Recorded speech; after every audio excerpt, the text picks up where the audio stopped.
परिस्थिती सध्या सुधारत असून विद्यार्थ्यांच्या पटसंख्येमध्येही वाढ झाली आहे आणि ही किमया साकारली आहे ती सरकारी शाळांमध्ये साकारण्यात आलेल्या स्मार्ट क्लासरूममुळे। या स्मार्ट क्लासरूममुळे मुलं देखील स्मार्ट होऊ लागली आहेत। मात्र ही स्मार्ट क्लासरूम संकल्पना नक्की आहे तरी काय, पाहूया या रिपोर्टमधून।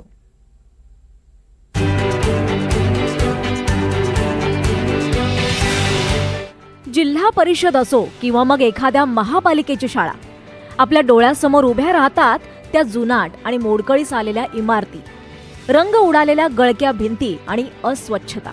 सरकारी शाळांची ही दयनीय स्थिती पाहून मुलं सुद्धा अशा शाळांकडे पाठ फिरवत होती। पण आता हे चित्र बदलत असून शासकीय शाळांनाही अच्छे दिन येऊ लागले।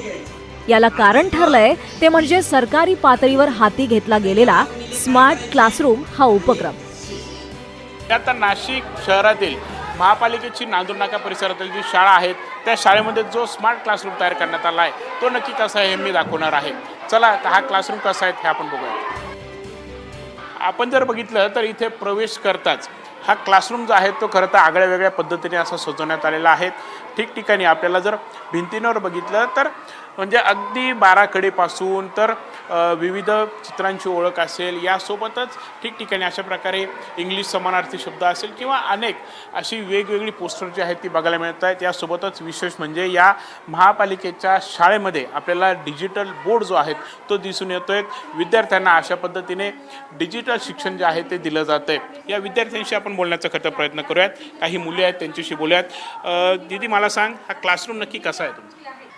आम्हाला याचा खूप उपयोग आहे। त्याच्याने खूप नवीन नवीन शिकायला मिळतं आणि इंटरनेटची सुविधा आल्यामुळे आम्हाला खूप नवीन नवीन शिकायला मिळतं। त्याच्यात कविताच्या चाली परत धड्यांचे ते स्पष्टीकरण यूट्यूबवर खूप छान छान सांगतात। अजून एक विद्यार्थी तिच्याशी आपण बोलूयात। मला सांग की क्लासरूम आम्ही बघतोय वेगळाच आहे तुमचं, काय काय आहे इथे? इथे पोस्टर लावलेले आहेत, डिजिटल टी व्ही आहे, आपण त्याला फळा म्हणतो, ब्लॅकबोर्ड। याच्यामध्ये आम्हाला खूप शिकायला भेटलं आणि आम्हाला जे समजत नव्हतं ते आम्हाला याच्यावर खूप समजतं। आमचे शिक्षक लोक आम्हाला महत्त्वपूर्वक समजून याच्यावर सांगतात, आम्हाला मॅप समजवतात। गणित ते आम्हाला अवघड वाटत होतं ते आता आम्हाला सोपं वाटतं आहे। इतिहास, भूगोल हे आम्हाला खूप सोपे विषय वाटतं आता, आणि हे आम्हाला भारी वाटतं ऑपरेट करायला। विशेष म्हणजे नाशिकमधील ही अशी एकमेव शाळा नाही बरं का, तर राज्यातील 3292 शासकीय उच्च प्राथमिक आणि माध्यमिक शाळांमध्ये असे स्मार्ट क्लासरूम साकारण्यात आले। समग्र शिक्षा योजनेतून सन 2023-24 या आर्थिक वर्षामध्ये ICT उपक्रमांतर्गत ही संकल्पना राबवण्यात आली आहे। या योजनेअंतर्गत शाळांना 65 inch smart TV, camera, learning management software, speakers आणि इतर सोयी सुविधा उपलब्ध करून दिल्या जातात। स्मार्ट क्लासरूम तयार केलेला आहे।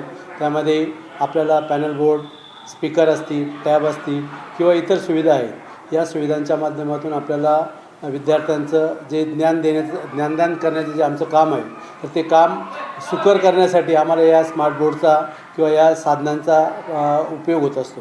विद्यार्थ्यांना ज्या अमूर्त संकल्पना असतात, उदाहरणार्थ ग्रहण असेल किंवा एखादा पृथ्वीचा गाभा दाखवायचा असेल किंवा अजून समुद्राच्या लाटा किंवा सुनामी वगैरे अशा ज्या वेगवेगळ्या सुविधा असतात तर त्या आपल्याला या स्मार्ट स्कूल अंतर्गत विद्यार्थ्यांना वेगवेगळ्या प्रकारे समर्पकपणे आम्हाला आमच्या शिक्षक वर्गाला त्या ठिकाणी दाखवता येत असतात।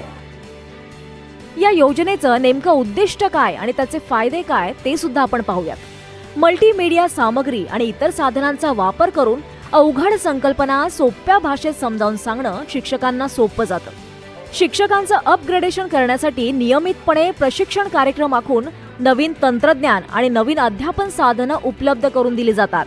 स्मार्ट क्लासरूम सोल्युशन शाळांमुळे संस्थांचं ग्रेडेशन करणं सहज शक्य होतं। स्मार्ट क्लासरूम सोल्युशन विद्यार्थ्यांना नवीन तंत्रज्ञानाचा वापर करण्यासाठी सक्षम करून एक नवं व्यासपीठ उपलब्ध करून दिलं जातं। फक्त इंग्रजी माध्यमांच्या शाळांमध्ये किंवा कॉन्व्हेंट स्कूलमध्ये जाऊनच मुलं हुशार होतात हा गैरसमज आता कुठेतरी हळूहळू दूर होण्यास मदत होते, कारण सरकारी शाळांमधली पोरं देखील फाड इंग्लिश बोलू लागली आहेत। मुलांच्या या सर्वांगीण विकासात मोलाचा वाटा उचललाय तो स्मार्ट क्लासरूम योजनेनं, असं म्हटल्यास ते वावगं ठरणार नाही। प्रांजल कुलकर्णी, NDTV मराठी, नाशिक।